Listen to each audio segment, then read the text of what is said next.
এবার যে বড় খবরের দিকে নজর রাখবো, পার্থ চট্টোপাধ্যায়ের জেল মুক্তির নির্দেশ। সিবিআই এর তরফে জেল মুক্তির নির্দেশ। সিবিআই এর আদালতের একই সঙ্গে সুবীরেশ ভট্টাচার্যের জেল মুক্তির নির্দেশ দেওয়া হয়েছে। নবম, দশম, একাদশ, দ্বাদশ এবং গ্রুপ সি মামলা সিবিআই এর বর্তমানের বাইপাসের একটি বেসরকারি হাসপাতালে ভর্তি রয়েছেন পার্থ চট্টোপাধ্যায়। অবশেষে পার্থ চট্টোপাধ্যায়ের জেল মুক্তির নির্দেশ দেওয়া হয়েছে। নিয়োগ দুর্নীতি মামলায় নবম, দশম, একাদশ, দ্বাদশ এবং গ্রুপ সি মামলায় সিবিআই এর কিন্তু এমনটাই নির্দেশ। বর্তমানে বাইপাসের একটি বেসরকারি হাসপাতালে ভর্তি রয়েছেন পার্থ চট্টোপাধ্যায়। পার্থ চট্টোপাধ্যায়ের জেল মুক্তির নির্দেশ সিবিআই এর আদালতে। সুপ্রিম কোর্টের অর্ডার অনুসারে মেটেরিয়াল উইটনেসদের বলেছিল সাক্ষ্য গ্রহণ করতে হবে।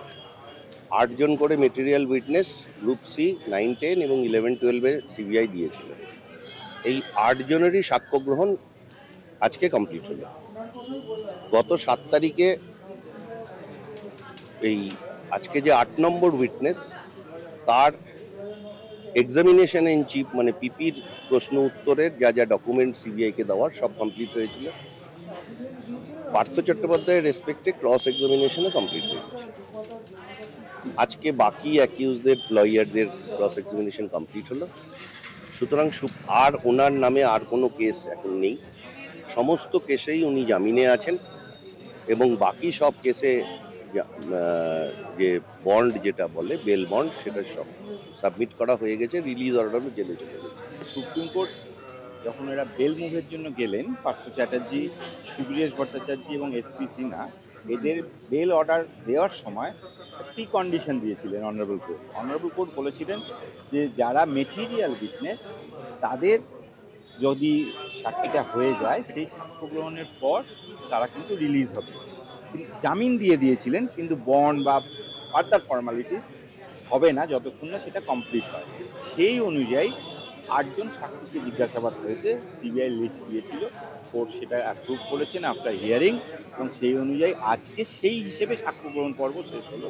এটা সম্পূর্ণ শেষ হওয়া নয়, ওই অ্যাঙ্গেলে শেষ হলো, এবং সেই জন্য আমরা আজকে কোর্টের কাছে অনুরোধ করেছি যে এবারে বন্ডটা ফিক্স করার জন্য অ্যামাউন্ট অ্যান্ড অল কন্ডিশনস সেগুলোর জন্য, এবং কোর্ট বলেছেন আমি দেখে নিয়ে অর্ডার করছি। অর্ডার রিজার্ভ আছে, এখনও ওই বিষয়ে অর্ডার করেননি, আর সিবিআইও এই বিষয়ে আর অন্য কোনো বক্তব্য রাখেনি। আরো জানাবেন, ফোন লাইনের সঙ্গে রয়েছেন প্রতিনিধি অরিত্র ঘোষ। অরিত্র, অবশেষে জেল মুক্তি হতে চলেছে রাজ্যের প্রাক্তন মন্ত্রী পার্থ চট্টোপাধ্যায়। সবথেকে বড় এবং বিগ ডেভেলপমেন্ট রাজ্যের প্রাক্তন শিক্ষামন্ত্রী পার্থ চট্টোপাধ্যায় প্রায় 3.5 বছর পর বাড়ি ফিরতে চলেছেন বলা ভালো। জেল মুক্তি হতে চলেছে তার। এখন নিয়োগ দুর্নীতি মামলায় সুপ্রিম কোর্টের নির্দেশ অনুযায়ী সোমবারে জামিনে মুক্ত হওয়ার জন্য যতটুকু সাক্ষ্য গ্রহণ দরকার সেই সাক্ষ্য গ্রহণ সম্পন্ন হয়েছিল। আজ দুপুরেই 8 জনের সাক্ষ্য গ্রহণ সম্পন্ন হয়েছিল, এবং সাক্ষ্য গ্রহণ সম্পন্নের পর বিশেষ সিবিআই আদালত জামিন সংক্রান্ত যা যা অর্ডার, সেই সমস্ত অর্ডার তিনি রিজার্ভ রেখেছিলেন। পার্থ চট্টোপাধ্যায় জেল মুক্তি তখন ছিল শুধুমাত্র সময়ের অপেক্ষা। কিন্তু এই মুহূর্তে যে সবচেয়ে বড় খবর সামনে আসছে, যে পার্থ চট্টোপাধ্যায়ের জামিনের শর্ত হিসেবে অর্থাৎ বন্ড, লোকাল সিকিউরিটি বন্ডে যে 90,000 টাকার কথা উল্লেখ রয়েছে, সেই টাকা জমা করেছে বিশেষ সিবিআই আদালতের বিচারক। রিলিজ অর্ডার ইতিমধ্যেই তিনি দিয়েছেন, এবং সেই অর্ডার যাবে সিজিএম এর কাছে। সিজিএম এর থেকে সেই অর্ডার যাবে প্রেসিডেন্সি জেলে, এবং তারপরেই পার্থ চট্টোপাধ্যায় তিনি মুক্তি পাবেন। বর্তমানে বাইপাসের ধারে একটি বেসরকারি হাসপাতালে তিনি রয়েছেন। তার কারণে শুধু পার্থ চট্টোপাধ্যায় নন, একই সাথে মুক্তি পেতে চলেছেন এসএসসি প্রাক্তন চেয়ারম্যান সুবীরেশ ভট্টাচার্য।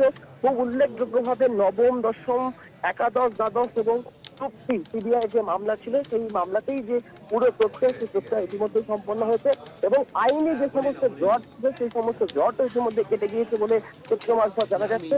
সব মিলিয়ে প্রায় 3.5 বছর পর নিয়োগ দুর্নীতি মামলায় ইডির হাতে গ্রেপ্তার হওয়া পার্থ চট্টোপাধ্যায় ঘরে ফেরা এবার খালি সময়ের অপেক্ষা বলেই মনে করা হচ্ছে। অনেক ধন্যবাদ অরিত্র। ফোন লাইনের সঙ্গে ছিলেন প্রতিনিধি অরিত্র ঘোষ।